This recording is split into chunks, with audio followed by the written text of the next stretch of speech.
La Floride abrite aujourd'hui 1,6 million de personnes d'origine cubaine, la plus grande diaspora hors de l'île. Longtemps protégés par une loi particulière qui leur permettait d'obtenir une carte verte après 1 an et 1 jour sur le territoire, les Cubains ne font plus exception sous Donald Trump. Ce gouvernement est en train de mettre un terme aux manières légales de venir aux États-Unis ou de rester aux États-Unis. Non seulement pour ceux entrés ici légalement, mais aussi pour ceux qui sont entrés par la frontière en demandant l'asile.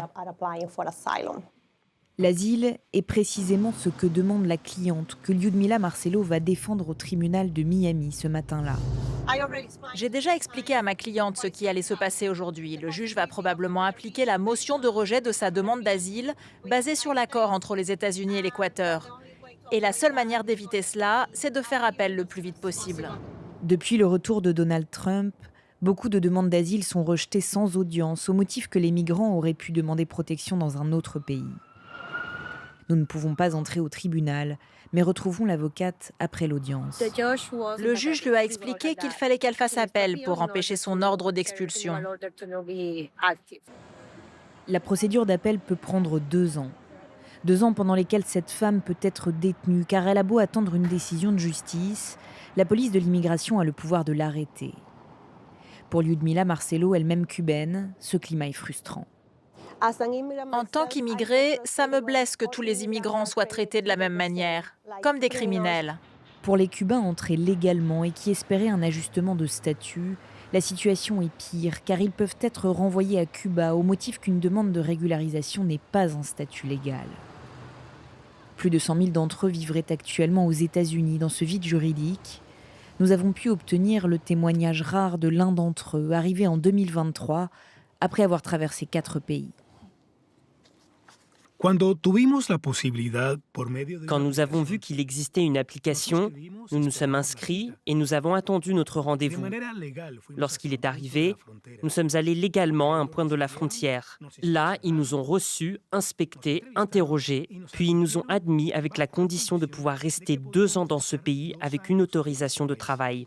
Malheureusement, une nouvelle administration est arrivée et elle nous a qualifiés non seulement de sans-papiers, mais même de criminels, alors que nous n'avons commis aucun délit et que nous avons fait exactement ce que le gouvernement demandait pour entrer légalement dans le pays.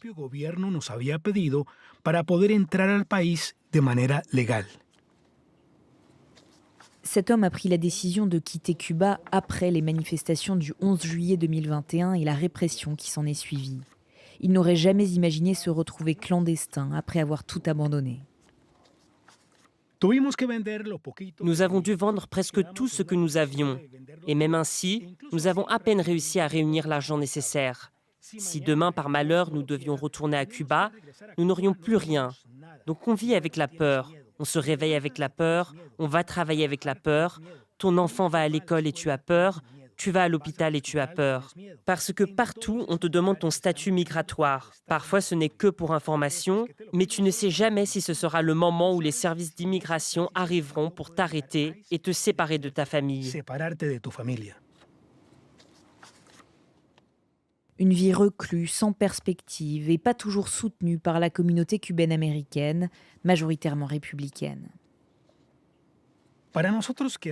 Pour nous qui venons d'arriver, c'est incompréhensible.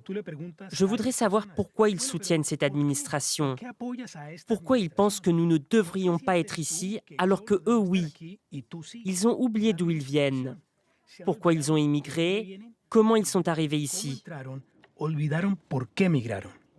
Les premiers exilés cubains sont arrivés après la révolution de 1959 menée par Fidel Castro.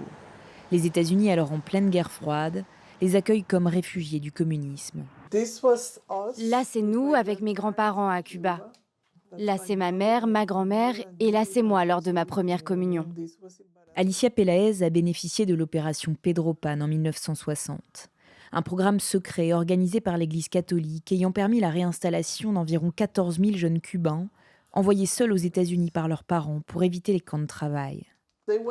Ils procédaient petit à petit. D'abord, ils prenaient les entreprises privées, puis les terres.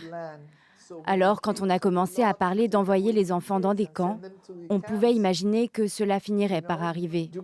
Tôt ou tard, on devait partir. Il n'y avait pas d'autre choix que de partir.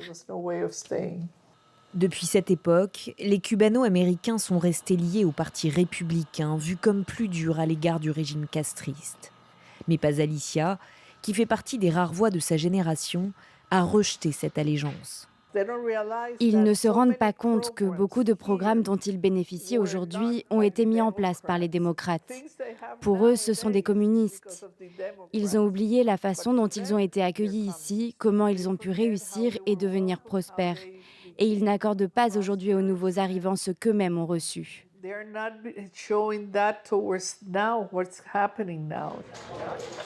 Pour une majorité d'électeurs cubano-américains, la fermeté envers la Havane prime sur la question migratoire. Un paradoxe pour une communauté basée sur l'exil.